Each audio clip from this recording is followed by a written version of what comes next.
Welcome to this episode of Season 4 of The Common Bridge, where policy and current events are discussed in a fiercely nonpartisan manner. The host, Richard Helppie, is a philanthropist, entrepreneur, and political analyst who has reached over 3.5 million listeners, viewers, and readers around the world.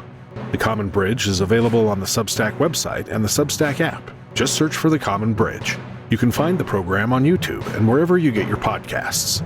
The Common Bridge draws guests and audiences from across the political spectrum, and we invite you to become a free or paid subscriber on your favorite medium.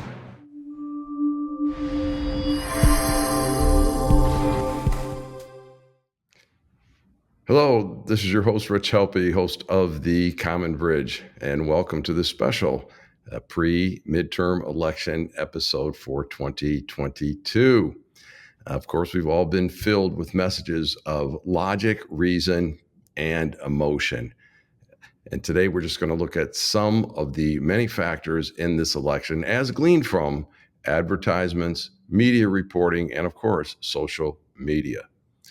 That's a great time. We're going to exercise our right to self-government, where incumbents proudly seek re-election based on their track record. Not you, Michigan, and where we get the best and brightest to lead us and exercise this awesome power. I mean, I'm talking the best and the brightest and most polished state persons, not you, Georgia and Pennsylvania. But let's just jump right into this. So first of all, look, the elephant in the room during this election is that fascism's on the rise. Okay, that's the most prevalent story that we hear. And let me be really blunt. Donald Trump demonstrated he was unqualified to be president. His personal conduct, his narcissism overshadowed, what might be termed his policy achievements. Hey, his nomination was a big middle finger to the GOP establishment, and they still haven't recovered. They don't know which way to turn. Trump's election was a big middle finger to the Democratic Party's establishment, which voters rejected. Now, fascist is much more than the new racist label that there was indiscriminately hurled until it meant nothing. But don't forget that President Biden, President Unity, was elected as a rejection of Trump. And our president, in his recent remarks, just reprised his disastrous Philadelphia speech with a cry to preserve democracy by voting his party to 100% control and perhaps expanding the Supreme Court to get that branch of government out of the checks and balances games too. MAGA is such a threat to democracy that the Democratic National Committee pumped millions into the primary coffers of Trump-selected fringe candidates. Now, shouldn't the president be saying, look, we've done such a great job at creating a better future for America that the choice is easy, vote for us. Or better yet, and perhaps more accurately, Trump was a one-man wrecking crew. He couldn't even get his own vice president or attorney general to support his stolen election nonsense. A true totalitarian leader would need to have a lot more leadership talent to put the country at risk. But the Democratic National Committee hasn't gotten the memo that the electorate wants opportunity, freedom, equality, and a chance for a better future. Now, they like the Democrats' rhetoric, I grant that. But when you look at what people actually do, the proof statement, the mass exodus of people from California, New York, and Illinois to Texas, Idaho, Montana, and Florida really speaks volumes. Thus, it's curious that the DNC pulls out a strategy that they've tried since at least the 1960s of smearing the entire Republican Party as fascists, which they can't even define. So the only way for the Democrats that are showing that they can win is to run against MAGA Republicans and fascism. And indeed, now we're reaping the results of the Democrats funding the MAGA candidates in the primaries. And we're in this weird situation where some Republican candidates had to feign belief in Donald Trump's 2020 win, and the Democrats are thus identifying these as election deniers, people that need to be purged, while simultaneously fueling the entire fire. Look, I fear total control by either of the two major parties and believe that if we don't do something as a people to break the tribalism and extreme polarization, we are doomed. I don't care what side you're on. So together, we need to think about how we drive the political elites to the center. In recent weeks, we've had ideas, some that are controversial, some not so much, about election laws and processes. But the election processes should provide comfort to voters of all persuasions.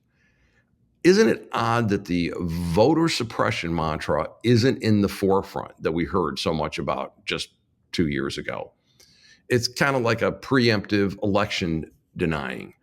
Remember when President Unity went into what he termed as the belly of the beast to decry in advance voter suppression as he lied about the contents of Georgia Bill 202. With record advance voting, there is nary a complaint in the air, except from Stacey Abrams, but that should be expected. President Biden surprised, of course, that Black Americans have government-issued photo IDs. I mean, nobody briefed him, apparently. And who knows, maybe it's safe to play baseball in Georgia again. In any case, 2022 should be the most watched and monitored election in history, with the most options to vote, which should be great for democracy. We need everybody to get out and vote. Now, in the issues, we've heard a lot about abortion. It's obviously a very important issue, and one that it does have two extreme sides. The Supreme Court granted certain rights 50 years ago. The Supreme Court took them away a few months ago. Now, here's what I find interesting in talking to people, that there is consensus that is far from both polar extremes. The advances in the last 50 years in medical treatment, such as morning after pills, imaging technology, neonatal care, along with the notable American compassion for troubled pregnancies, means the states will get answers that are far superior to the blathering and fear-mongering put out during this campaign season. Now, I expect some surprises on ballot initiatives, including some splits between referendum results and partisan voting for office holders. Now, always with the same caveat that political forecasting is generally wrong, including mine. In recent years, we had a pandemic, and one would think that COVID would be top of mind. And just a few weeks ago, after President Biden declared the pandemic over, that there would be some sober revisiting of policies and behavior during the pandemic, lest we be more prepared should we have another one. Things like, did masking work? Were vaccine or be fired mandates correct? Were business shutdowns harmful? And where is the data that school closings help? These are legitimate questions because the power of the state and social media to shut down discussion about how the virus originated, the effectiveness of containment measures, and even how well China is faring with its zero COVID policy. Not very well. We've even heard from Australia on this show, where firsthand accounts of the military being engaged to keep people in quarantine and within the borders of their own state. Was that the right thing to do? Now we have this policy of vaccinating kids coming to the fore, and one would think that a review of how we handled the last pandemic would make sense. And we are expecting Dr. Jim Baker to come back to the Common Bridge to discuss these. But weirdly, it's, hey, you know what, let's just not talk about this anymore. Now, I suppose if I was an elected person or I worked for a state agency and ignored my own policies, or I can't find the science I kept referring to, then yeah, for sure, I'd like this whole period to be memory hold. But it seems the operative question is, where were you during the pandemic? Because how you responded to the crisis really speaks volumes. And I think we turned out a president over his inability to behave in a leadership position during a pandemic. So we heard a lot about crime, and crime might be a problem, it seems, or not.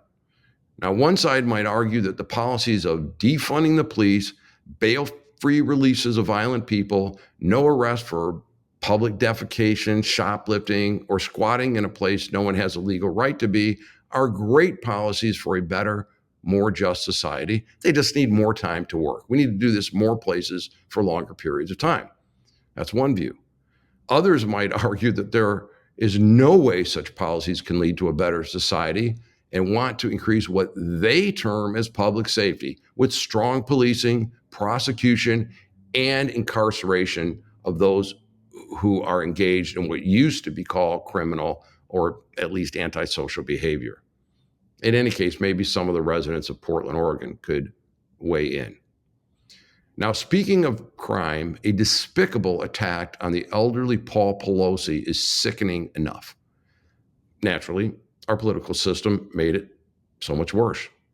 Fearing another Jussie Smollett ruse, right-wing Republicans invented a whole lot of bizarre theories about the incident, while left-wing Democrats demonstrated how MAGA rhetoric was able to turn a solid Canadian citizen into a violent, underwear-clad assailant. And yes, the perpetrator was within the borders of the United States illegally, which brings us to the border situation.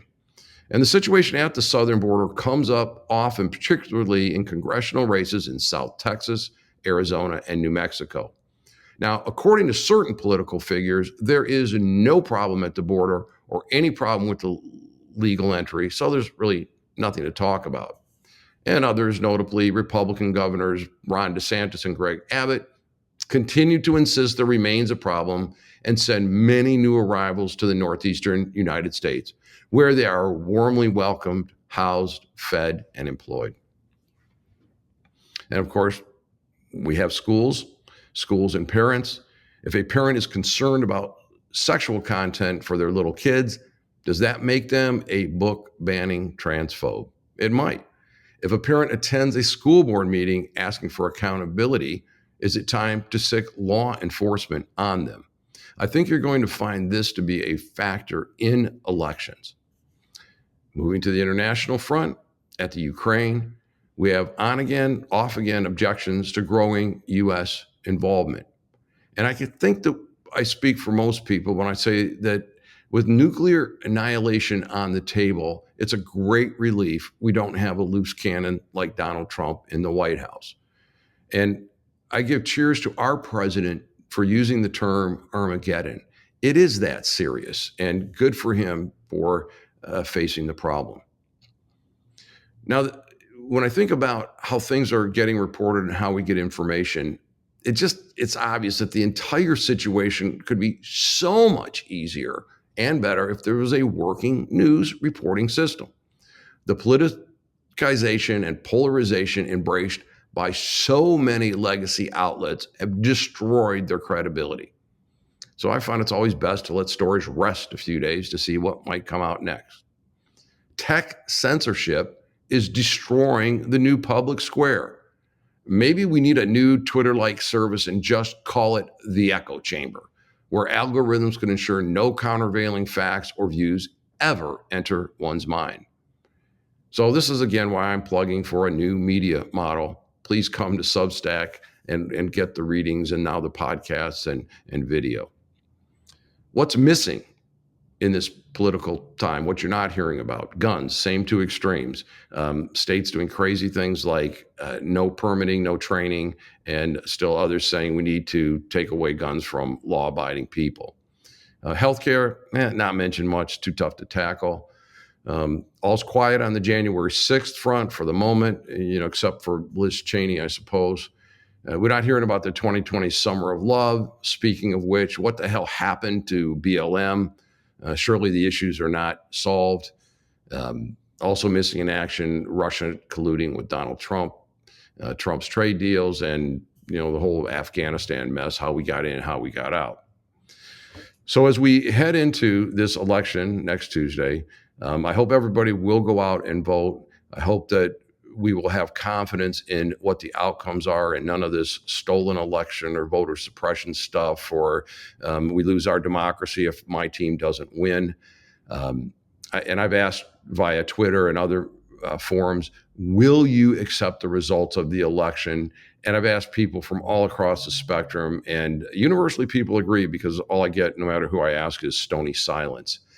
And that will, hopefully give us more confidence in the results, and the legacy media can go about, reporting on ice cream stories, and the economy will blissfully support our country.